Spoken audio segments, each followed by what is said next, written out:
Sa isang malaking barko, kumakanta si Elizabeth. Agad siyang binyantaan na nakakasama ang pagkanta sa dagat ni Gibb. Pinunan naman agad ito ng isang lieutenant at tatay ni Elizabeth na isang governor. Nag-alala ito dahil interesado ang kanyang anak sa mga pirata. Maya-maya, isang batang lalaki ang nailigtas nila nakasakay sa kahoy sa isang barkong inatake umano ng mga pirata. Nagmadali silang umalis at binigay ng gobernador ang batang lalaki sa pangangalaga ni Elizabeth. Nagpakilala itong si Will Turner. Nakatulog ulit sa pagod ang bata at napansin ni Elizabeth ang isang kakaibang medallion at kinuha niya ito. Itinago ni Elizabeth ang kakaibang medallion. Lumipas na nga ang ilang taon at dalaga na si Elizabeth. Dala-dala niya pa rin ang nasabing medallion. Binisita siya ng kanyang amang gobernador sa kanyang silid. Binigyan siya ng isang maganda ngunit masikip na kasuotan. Nang oras ding iyon ay bumisita si Will Turner. Ang dating bata ay binata na ngayon. Nag-abot siya ng espada sa governor at pinakita ang husay niya sa paghawak ng espada bilang isang blacksmith. Bumaba si Elizabeth at nakita niya si Will at ang kanyang amang nag-uusap. Nagbatian sila. Tila langit at lupa ang kanilang pagitan. Isang maharlika at isang manggagawa. Isang nararamdaman na tila bawal sa kanilang dalawa. Sa kabilang dako naman, si Jack Sparrow isang pirata. Sakay sa kanyang maliit na balsa na tila napupuno na ng tubig.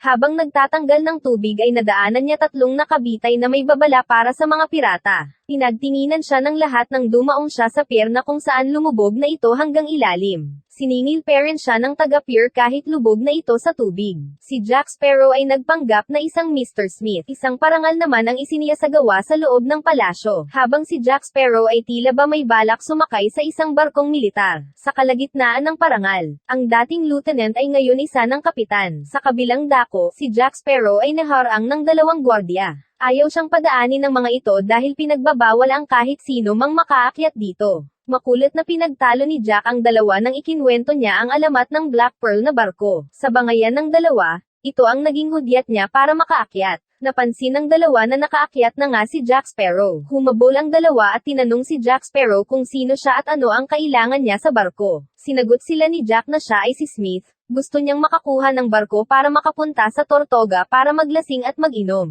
Naguluhan ang dalawang gwardiya kung ito'y totoo o hindi. Natapos na ang seremonya sa palasyo at kinausap ng bagong kapitan na si Norrington si Elizabeth sabay sa pagpapahiwatig ng paghanga nito sa dalaga. Ngunit ang isipan ni Elizabeth ay nasa kanyang soo dahil sobrang sikip nito at siya ay nawalan ng malay at nahulog sa palasyo tungo sa dagat. Sinagip naman siya ni Jack na nakikipagkwentuhan sa dalawang kawal. Habang papalubog sa ilalim ng dagat ay tila tumibok ang kakaibang medallion na sinoo ni Elizabeth na nakita ng dalawang kawal. Umiba ang ihip ng hangin dahil dito. Nang magkamalay si Elizabeth, napansin ni Jack na suo ni Elizabeth ang medallion at tinanong nito kung saan niya ito nakuha. Dumating ang mga kawal at si Norrington sabay totek ng sandata kay Jack. Pinag-utos na sana ng kanyang amang governor na barilin si Jack subalit ipinagtanggol ito ni Elizabeth na huwag. Ligtas na sana si Jack subalit napag-alamang siya ay isang pirata at natuklasan na siya si Jack Sparrow. Minaliit siya ni Norrington dahil sa kawalan ng barko, walang kasamahan at mga tila walang kwentang kagamitan.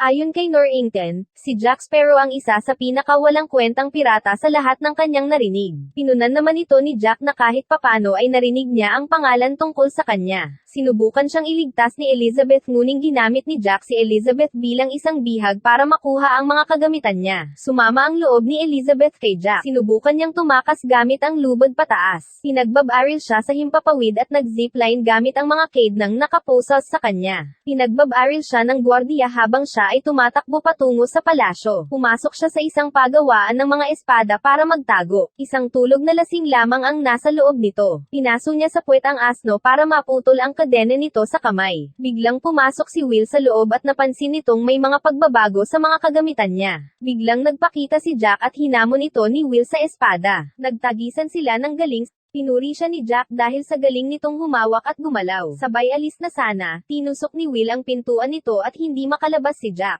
Naglaban ulit silang dalawa. Namangha si Jack sa galing ni Will at sinagot naman ito habang naglalaban sila. Tinutokso siya ni Jack nang malaman nitong ang dahilan ng pagsasanay ni Will ay para sa isang babaeng hindi niya maabot.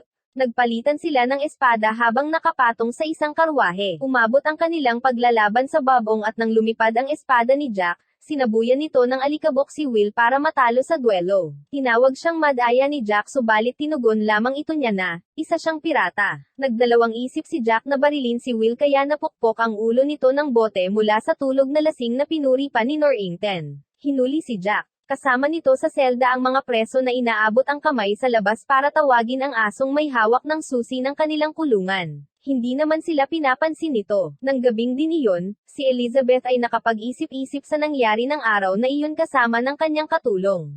Biglang namatay ang ilaw ng kanyang kandila. Isang misteryosong barko ang papunta sa kanilang isla. At nagpaputok ito ng kanya na muntik ng tamaan ang governor na niligtas ni Norrington. Narinig ni Jack ang putukan at nakilala niya kung saan ito galing. Ito ay mula sa alamat na barkong Black Pearl. Ito nga ang Black Pearl na kung saan nagpaulan ng bala ng kanyan sa mga baybayin na may mga tao. Ang buong bayan ay nagkagulo.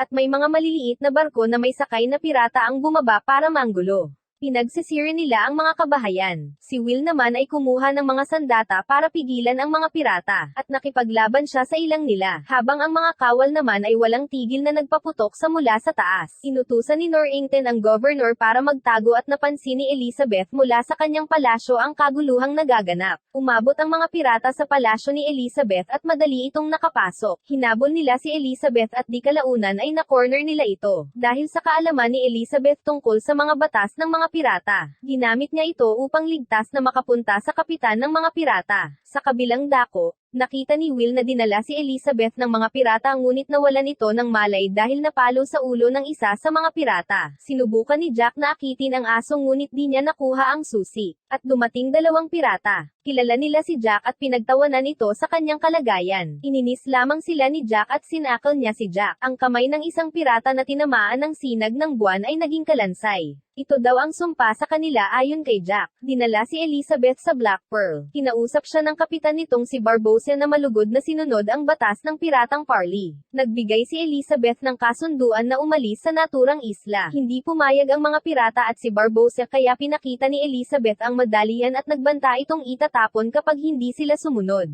Alam ni Elizabeth ang halaga ng medalyan kaya nagawa niyang mapapayag ang mga pirata sa kanyang gusto. Nagsinungaling si Elizabeth na siya ay isang turner. Subalit dahil sa kasunduan ni Elizabeth, dinala siya ng mga pirata dahil hindi kasama sa kasunduan ang kalayaan niya.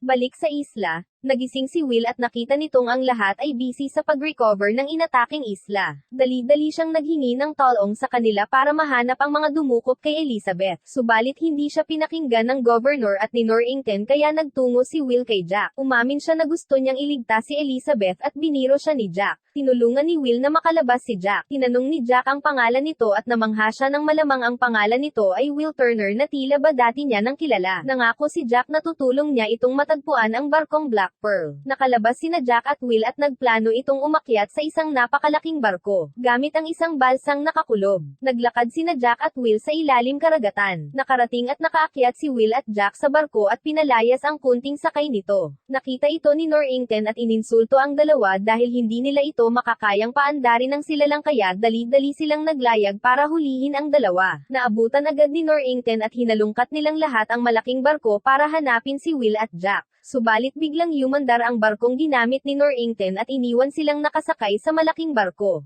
Naisihan sila ni Jack at Will dahil ginamit ng dalawa ang barkong ginamit nila Norrington na namangha at nainis ito sa nangyari. Sa kanilang paglalayag, tinanong ni Will si Jack tungkol sa kanyang amang ngunit hindi niya matanggap nang sabihin ni Jack na isa ding pirata ang kanyang ama. Nagalit at hinamol ni Will si Jack ngunit naisihan ulit ito ni Jack. Habang nakabitin, pinaliwanag ni Jack kay Will na maaari nitong piliin kung ano ang gusto niya pero ang katotohanan ay mananatiling totoo. Nakarating sila Jack at Will sa isla ng Tortuga. Sa bawat sulok ng isla ay gulo na tila normal lamang sa kanila. Habang nagpapaliwanag si Jack ay nilapitan at sinampal siya ng dalawang babaeng taga-isla. Sa di kalayuan ay ginaising nila si Gibbs, isa sa mga kakilala ni Jack na nanakot kay Elizabeth noong maliit pa siya. Binuhusan ito ng tubig ni Will dahil sa amoy mula sa mga baboy. Nag-usap sila sa isang magulong tavern. Ihinayag ni Jack kanyang plano at kung sino ang kasama nitong si Will. Kaya pumayag si Gibbs at Nangano na maghanap ng mga kasama sa paglalayag patungong Black Pearl, kabilugan ng buwan at sa barko ng Black Pearl.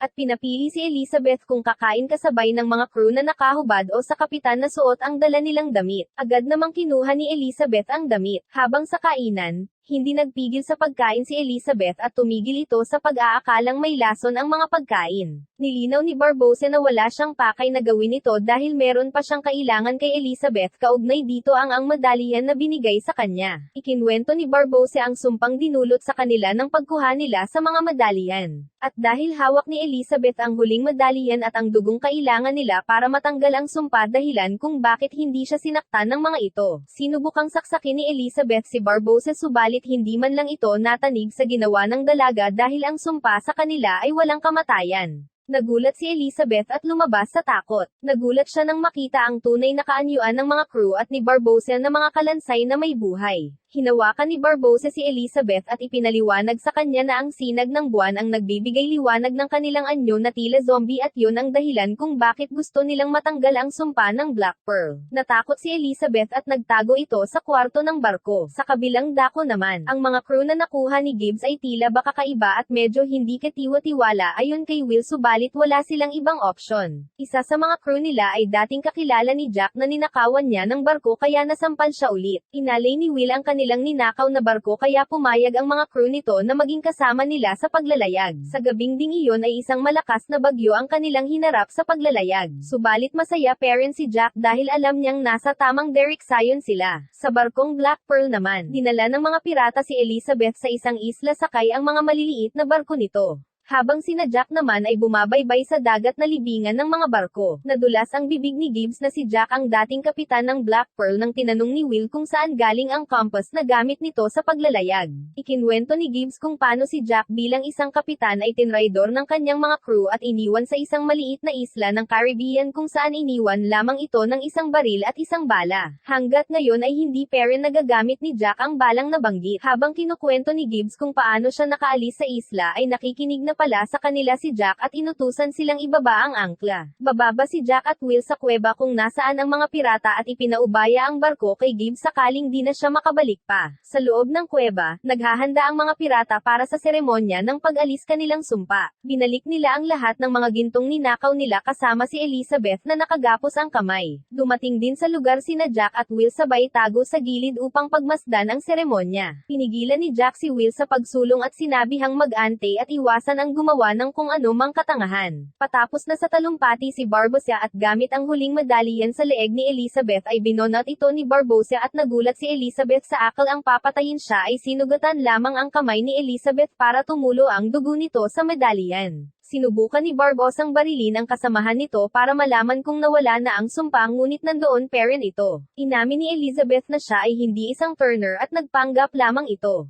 Sinampal si Elizabeth at nahulog kung saan tagong nakaabang si Will Turner para makatakas sila. Sila ay nagtungo sa barko at nakilala ni Elizabeth si Gibbs. At ipinaalam na naiwan si Jack. Si Jack na napapaligiran ng mga piratang dating pinanghahawakan niya ay papatayin na sana siya nang binanggit niya na hindi gumana ang dugo ni Elizabeth. Alam ni Jack kung kaninong dugi ang kailangan nila. Sakay ng barko, nagkapalagayan ng loob si Elizabeth at Will. Pinakita ni Elizabeth ang medalyan kay Will para ipaalam na ito ang medalyan niya noong natagpuan siya. Ito pala ay regalo ng kanyang ama. Napagtanto ni Will na ang dugong kailangan ng mga pirata ng Black Pearl ay sa kanya. Hindi matanggap ni Will na ang kanyang ama ay isang ang pirata. Sa kabilang barko naman, habang nakikipagnegosasyon si Jack ay naabutan ng Black Pearl ang barkong sinasakyan nila Elizabeth at Will tinapon uli siya sa kulungan. Papalapit na ng papalapit ang Black Pearl kaya naisipan nilang itapon ang lahat ng mga bagay para gaman ang barko. Ngunit naglabas ng malalaking sagwan ang Black Pearl kaya mas lalo pa itong bumilis. Napagpasyahan nilang harapin na lang ang Black Pearl sabay lagay ng kung ano-anong pwede ibala sa kanyan. Naisipan ni Elizabeth na ipababa ang angkla para sorpresang lumiko ang kanilang barko. Tinapatan naman ito ni Barbosa at sabay nagpalitan ng kanyan ang dalawang barko. Ang kanilang putokan ay naging malapitan at mainit, at nagulat ang mga pirata nang malamang ang mga bala ng mga kanya nila Elizabeth ay kung ano-anong kagamitan nila sa kusina gaya ng kutsara.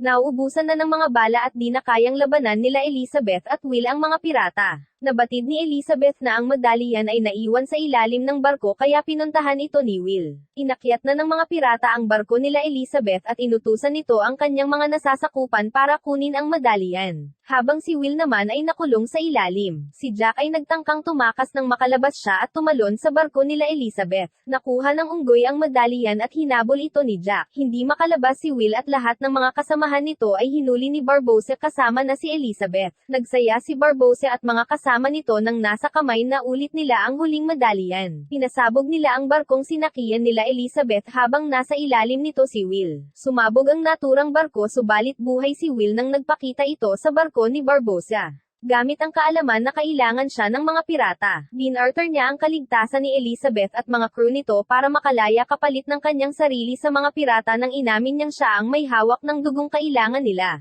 Pumayag si Barbossa sa kasunduan, kaya pinalaya niya si Elizabeth sa pagtapon nito sa karagatan dahil hindi maayos ang pagbigay ni Will ng kasunduan. Habang si Jack naman ay tumalon para habulin ang kanyang sandatang tinapon ni Barbossa sa dagat. Napunta sila Elizabeth at Jack sa isla kung saan una nang pinag-iwanan kay Jack, ang Caribbean. Nadismaya si Elizabeth nang malamang ang mga kagamitang iniwan ni Jack sa isla ay puro lamang inumin kaya nilasin niya si Jack. At nang magising si Jack ay sunog na ang lahat ng mga inumin nito na nagdulot ng napakalaking usok at apoy. Sa inis ni Jack ay naglakad siya papalayo ngunit nakita niyang ang apoy at usok ang naging daan para ma-rescue sila ng mga tauhan ng ama ni Elizabeth na si Norrington. Pinilit ni Elizabeth na ipa-rescue si Will subalit tutol ang ama nito. Kaya nagpa siya si Elizabeth na pakasalan si Norrington para lamang mailigtas si Will. Pumayag si Norrington at humingi ng tulong kay Jack para matukoy ang lugar na pupuntahan ng Black Pearl. Sa barkong Black Pearl, habang nakakulang si Will at mga kasama nito, ikinwento ng dalawang pirata kung paano nila pinalubog ang ama ni Will sa Davy Jones. Agad naman itong naputol dahil nakarating na sila sa lugar ng mga medalyan. Habang sa labas ay nag-aabang si Norrington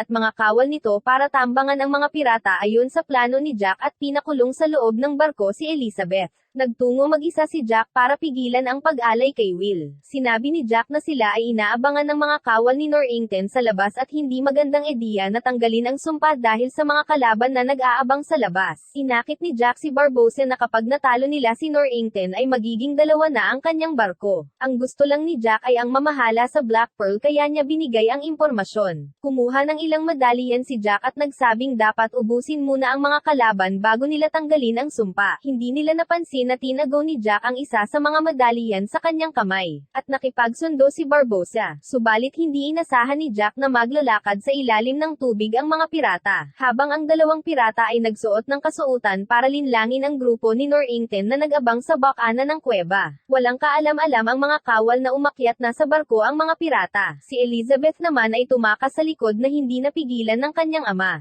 Sa ilalim ng buwan, ang mga kalansay na pirata ay dahan-dahang inatake ang mga kawal at nagkagulo sa barko ni Norrington nang hindi nila alam. Sa loob ng kuweba ay biglang binunot ni Jack ang espada ng isang pirata at tinapon ito kay Will. Naglaban si Barbossa at Jack habang si Will naman ay nakipaglaban din sa ibang mga pirata. Pantay ang laban ni Jack at Barbossa. Habang si Elizabeth naman na tumakas ay umakyat sa Black Pearl pinakawalan ang mga kasamahan nitong nakakulong. Dali-dali din ang pag-respondi ni Norrington nang malamang inaatake ang kanilang barko habang nag-aabang sila. Pinaulanan sila ng kanyon mula sa sarili nilang barko nga ngayon ay hawak na ng mga pirata. Habang ang ama naman ni Elizabeth ay nagtago lamang sa kwartong nilayasan ni Elizabeth. Sa laban ni Jack at Barbossa, alam ni Barbossa na hindi mananalo si Jack sa kanya dahil sa kanyang sumpa. Subalit nagulat siya nang matapos niyang saksakin si Jack ay nagkasumpa din ito dahil sa medalyan na ninakaw nito kani-kanina lang. Walang tigil ang labanan sa bawat pagitan ni Jack at Barbossa at ng mga kawal at mga pirata. Napagod na sa pakikipaglaban si Barbossa dahil alam niyang walang matatalo sa kanilang dalawa. Si Elizabeth na nagligtas sa mga kasamahan nito ay nainis nang hindi man lamang siya tinulungan para iligtas si Will. Nakaakyat naman si Norrington at mga kawal nito para labanan ang mga pirata, habang si Will naman ay tinulungan ni Elizabeth sa labanan at nagtulungan ang dalawa. Tumakbo si Will sa tuktok ng mga medalyan at hinagis ni Jack ang medalyan kay Will para tanggalin ang sumpa.